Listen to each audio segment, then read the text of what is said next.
Mystery House.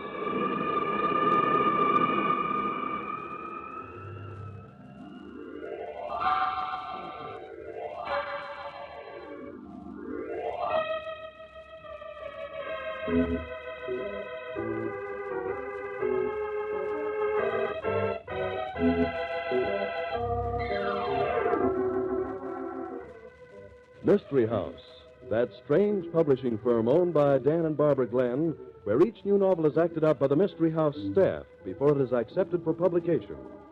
Mystery House.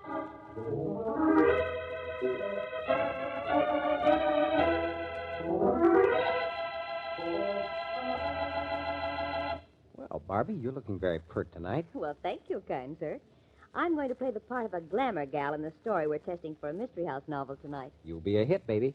Well, I don't think I'd like being a glamour girl if it means being the kind of person I'll portray in this story. Oh, a meanie, Well, somebody has to play the bad parts. Well, that's what I like about my job, Mr. Glenn. I'm always a hero. Why, Tom, you never play any of the parts in the stories. Not in the stories, maybe, Mrs. Glenn, but I always feel like a hero because of the good news I bring our listeners. For example, listen to this.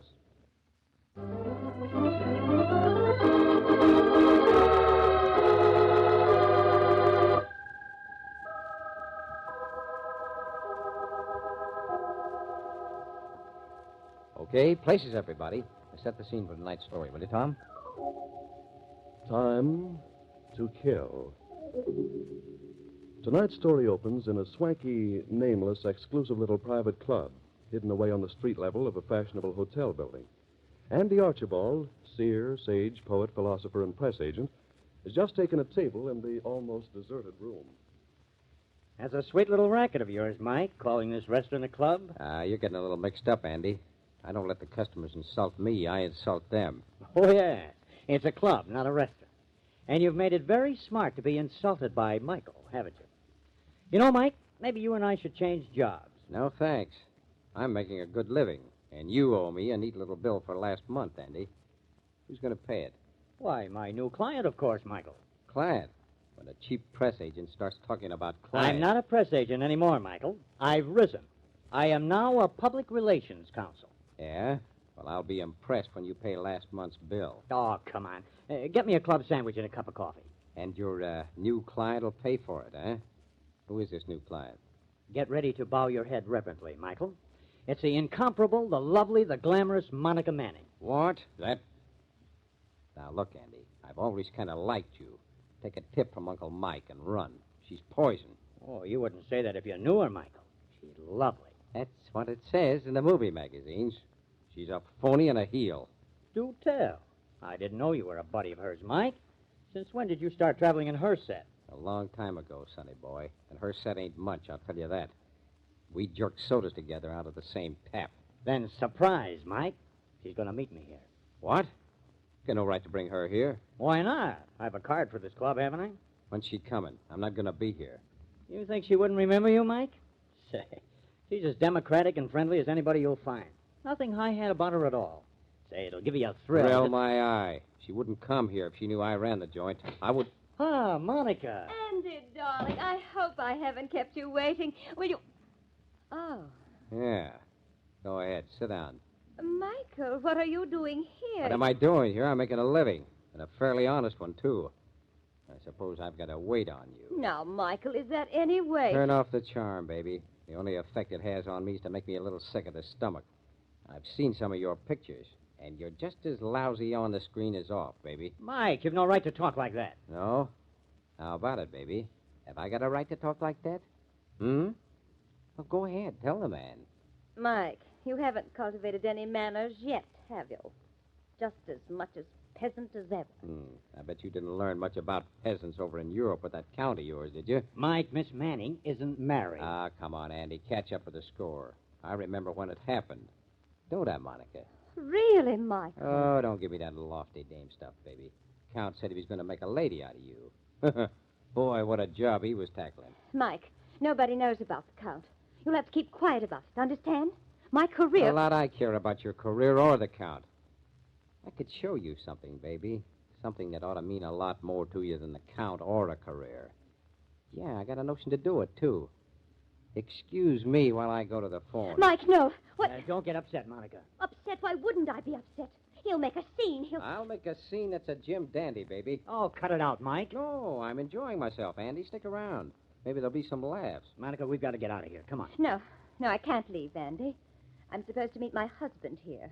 The With you. Oh, the Count? That ought to be fun. I'd like to see that. Maybe I can give the Count a few tips, baby. You wouldn't dare.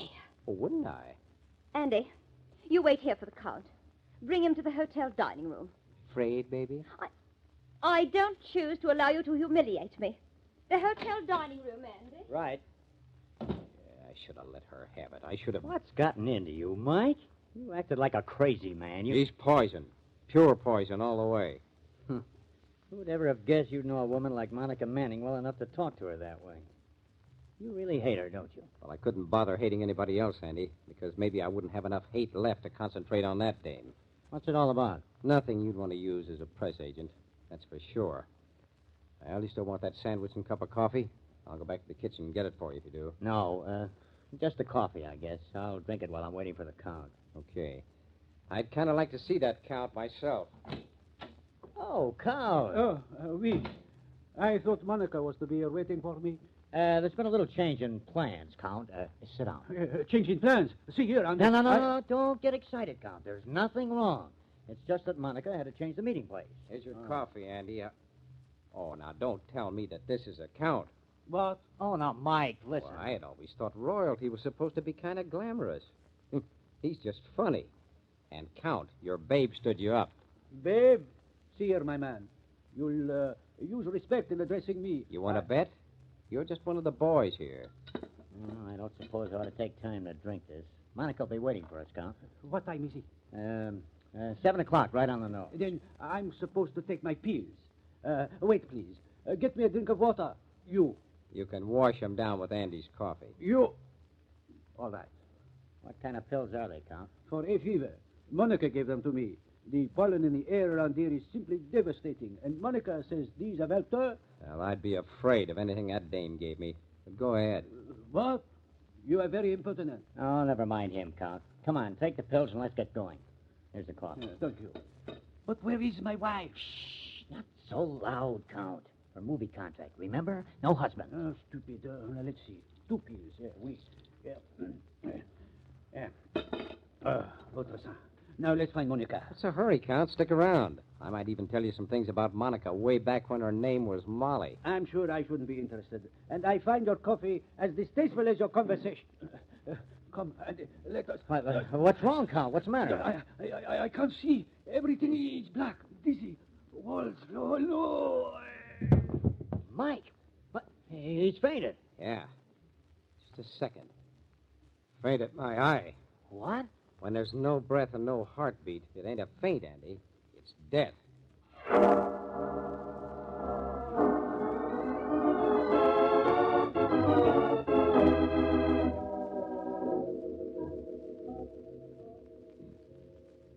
Now listen, Captain Reagan. I'll listen to answers to my questions, Andy. Lock that door there. All right. I don't know a thing about it, Captain Reagan. You run a high-class club like this, you don't look for goof pills. Your coffee's always been pretty bad, Mike, but I never heard of anybody dying from it before. It wasn't the coffee. Like I said, those pills... What pills? The Count said he had some hay fever pills. He took a couple and washed them down with coffee. Then he fell over dead. Why did he come here to take his pills? Oh, he was here to meet a gal. Ah, and he said the gal gave him the pills. And I'll bet you'd like to know who the gal was, wouldn't you? Mike, you You can't... keep out of this, Andy. You think I'm going to let that little louse cause me any more trouble? You're nuts. Now listen, Mike. It was the glamorous, the lovely, the enchanting movie star, Monica Manning. Well. And you just got a job as a press agent, didn't you, Andy? That's got nothing to do with it. Monica You're didn't... pretty fond of Monica, too, from what I hear. And she was meeting this Count here. As for you, Mike, you made a crack about Monica Manning not causing you any more trouble. Well, Well, I got nothing to do with this. your trouble with Monica Manning, Mike, it interests me. It's nobody's business, and it ain't a part of this setup. I hate to admit it, but I think he's right. Yeah, then... The Count was married to Monica, but he was a bigamist. We were trying to keep it quiet till we could get it cleared up. He didn't have a divorce when he married Monica, and his first wife had followed him here to make trouble. That's what this conference was to be about. Well, you can imagine what kind of a mess that would have stirred up for Monica, the kind of publicity. She probably slipped the Count that poison. I'd say the second wife would be a better bet as the killer. Monica Manning. Hey, that shot was at me. It just missed my hand. There's something crazy here. The room is locked. Nobody could have gotten in No, here. no, but they did. And something tells me it was no friend of mine. Hey, there's a bullet crease in the bar here. The bullet That's came... right. The shot that hit the mirror grazed the edge of the bar. See where the line of fire points? Where? To that ventilator. Yeah, the cold air shaft. Goes straight up into the hotel. That's it, Sherlock. Somebody climbed down the cold air shaft and fired through that grate at me. Maybe, maybe not. But the ventilator shaft's big enough to hold a small body. Just a minute. Well, now, isn't this something? What is it? Here's a gun with a timing device on it, fixed to fire at 7:45. I'll be darned. Mike, you had plenty of opportunity to put that gun there. I think we'll just take you and a cup of coffee down to the station.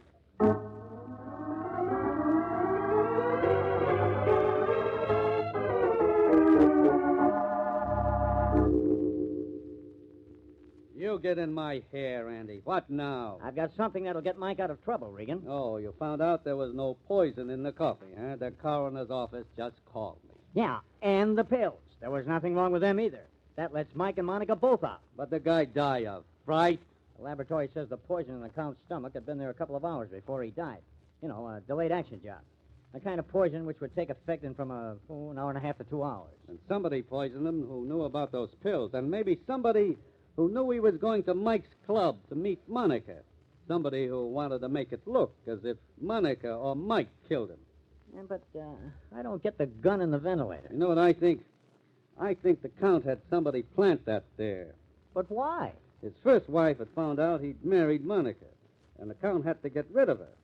The gun was aimed at the third bar stool. You happened to be sitting on the fourth one when we were talking, leaning over. The Count maybe planned to maneuver Monica onto the third stool and let the gun take care of her. Oh, it sounds fishy. Hello? Who are you? You sent for me. I am Linda Veroni. Oh, yes, Countess. Won't you be seated? Thank you. I do not feel so strong. My husband, the Count. Yes. I'm sorry. But he had another wife, too. How did you feel about that? He did not tell me. I come to this country because I do not hear from him. Also, I hear stories in Europe, unpleasant stories. I arrive here and find they are true. I'm beside myself. Then the Count dead in that awful little club. I don't know. Please. Hey, what's the matter with her? I'm sick. Countess, what's the matter? What? She's out, cold. Get an ambulance, Regan. We've got to get her to a hospital before it's too late. Yeah, it isn't too late already.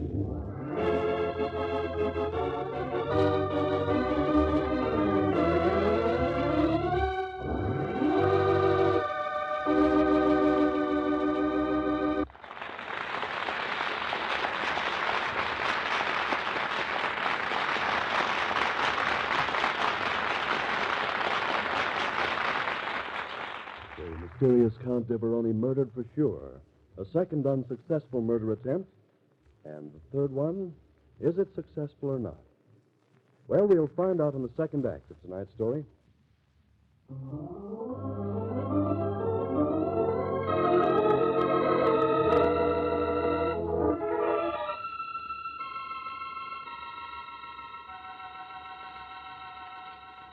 And now, Act Two of Time to Kill.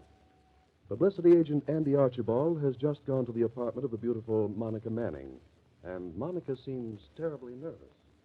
Andy, they haven't found out about Mike. Mike's blown the lid, baby. He spilled the whole story about you and him. Why, Andy, it would be almost as bad as the bigamy thing. You promised to keep me out of this. It's your job. It's getting to be too big a job, honey child. How in the world did you ever happen to marry Mike? We were kids, working at a soda fountain. Oh, yes. Mike has a daughter by the name of Molly. I'd forgotten that your real name was Molly Maniszewski. I don't know why I ever married Mike, Andy. I was so far above him.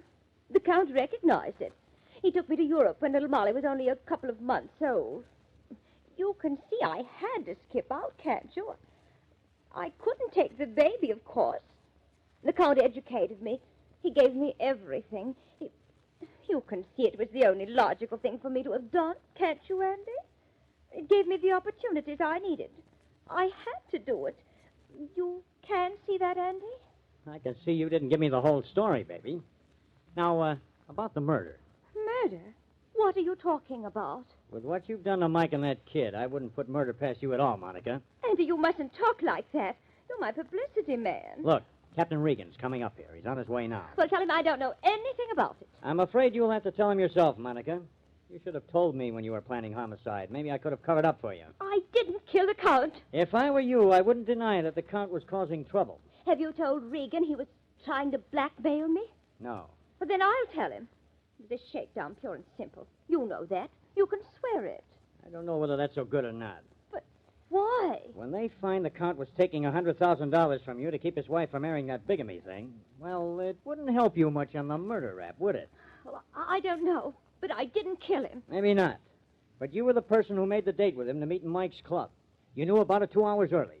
You could have given him that poison, knowing it wouldn't take effect until he was at Mike's. I didn't. Are you sure you didn't think you could make it look as if Mike killed him out of jealousy? Well, I never dreamed of such a thing.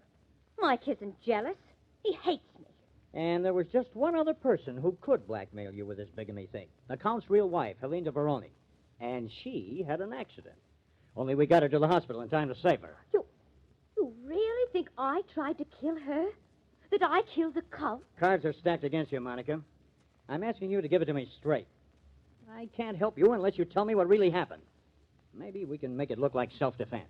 Self-defense? With the Count poisoned? Does make me laugh. All right, so it isn't self-defense.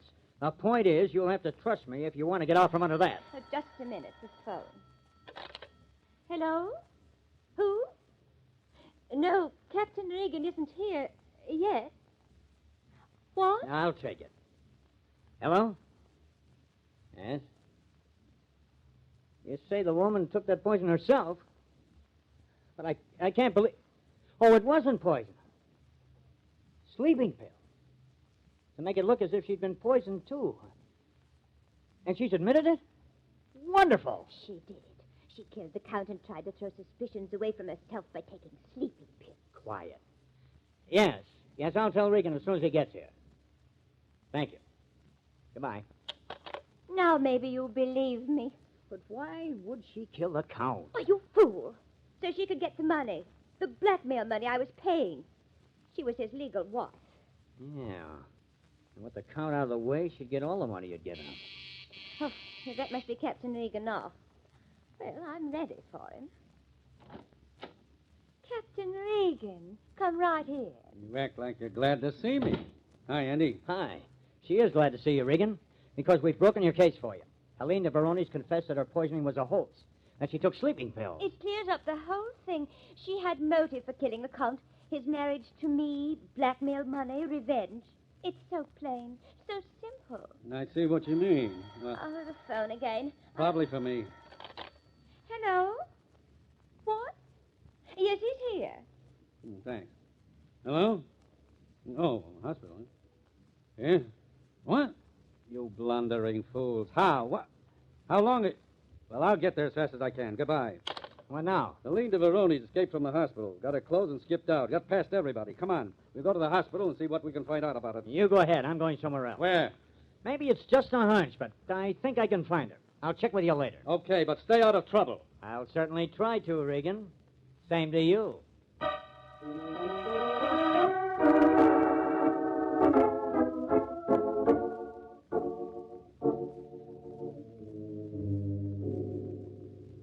You can't keep me here, Regan. I've told you all I know. My career. Getting yourself out of a murder jam's more important than your career. Paying the Count $100,000 doesn't make you look too good. I paid him to keep my name out of a messy scandal. Expensive people you've been running around with. Oh, all right, Mike. I guess I don't have to introduce you two, do I? What's she doing here? I'm not any happier about it than you are. You did your best to get me mixed into this, didn't you? What happens to you don't mean a thing to me, baby. Just so long as it's bad. After what you did to me and the kid, That was as much your fault as mine. Haven't I tried to help little Molly ever since I got back to America? I can do things for her if you... She don't want your money. She thinks you're dead. And that's dandy. But, Mike, you're so wrong. One of the reasons I paid off the count was to protect my name for little Molly's sake. And they pay you for that kind of acting in the movies? Boy, is it bad. Stop it! Hey, Mike, the murder took place in your bar, and a gun was found in the ventilator shaft. Nobody else had access to that ventilator. No? Just as easy to get into that air shaft from the top as the bottom. Mike, I'm asking you a straight question, and you better give me a straight answer. Was Helene de Veroni ever in your club with the Count? Well, she was there, but not with the Count. I didn't know who she was. Who was she with? Andy. Came in and sat in a booth talking. I didn't pay much attention because Andy's always got some doll on the string. I see. Monica, what did Andy know about this blackmail business? Well, everything, I guess. I called him in when the Count threatened me. Andy was my go-between to see that it was handled so there wouldn't be any publicity. Your go-between. You mean you gave him the money? Yes, he handled everything. Then why the date to meet the Count in Mike's club? Wasn't that after the money had been paid? Yes, I didn't know the club was Mike's. As soon as I found out, I left. But why see the Count at all after you'd paid him? Well, Andy said the Count insisted on it. He wanted to talk to me, I guess. Regan speaking. Yeah, Brannigan. Where? Fine. I'll be out right away. Goodbye. Now what? Looks like Helene de Veroni's bottled up. She was seen going into a cheap apartment house. We have the place surrounded by police. Come on.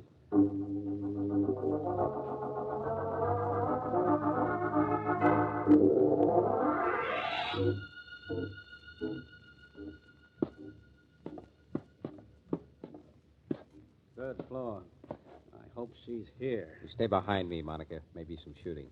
Down this hall. I wish it weren't so dark here. Well, I'm glad it is. Come back here, you fool. Trying to run out of me, will you?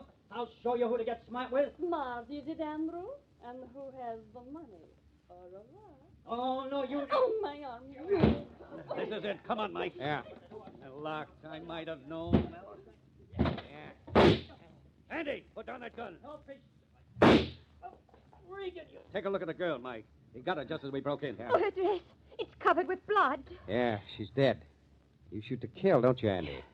She was double-crossing me.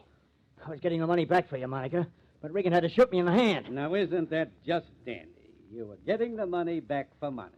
That's real touching. It's true. I discovered Helene de Veroni murdered the Count to get Monica's money for herself. So then you decided to murder Monica yourself. Oh. What? Andy had it all figured out. That gun in the ventilator shaft. Only he forgot one thing. Fingerprints. What? The gun had been let down from the hotel air shaft. Then Andy poked around the ventilator grill and got it adjusted to point toward the third bar stool. The only prints on the gun were Andy's. When you weren't there, Monica, he decided to make it look like somebody was trying to get him. He knew the gun would go off, and there was nothing he could do about it. You think I'd let a bullet come that close to me? I know it. The fingerprints sewed it up. But I gave you your head to let you trip yourself up. It could have been Andy who gave Helene a sleeping pill. Yeah, and the poison that killed the Count. No, it was a cinch. I went up to pay the Count the money Monica gave me, and instead I told him she wanted to pay it in person. I told him about a new cocktail I could make for him. He didn't like it very well. He thought it tasted funny. But the gun, I still don't see why. He had to get you to keep the $100,000, and he thought he could put the blame on me. But your timing was bad, Andy. You didn't expect the cops to show up till after the gun went off. Everything you did depended on time. But the poison acted on the Count quicker than you expected. And Monica didn't stay for the date with the Count. I'd still have been all right if Helene hadn't crossed me up. I'd have had plenty of time to get away. Time. Well, you'll have time enough from now on. But it won't be time to kill.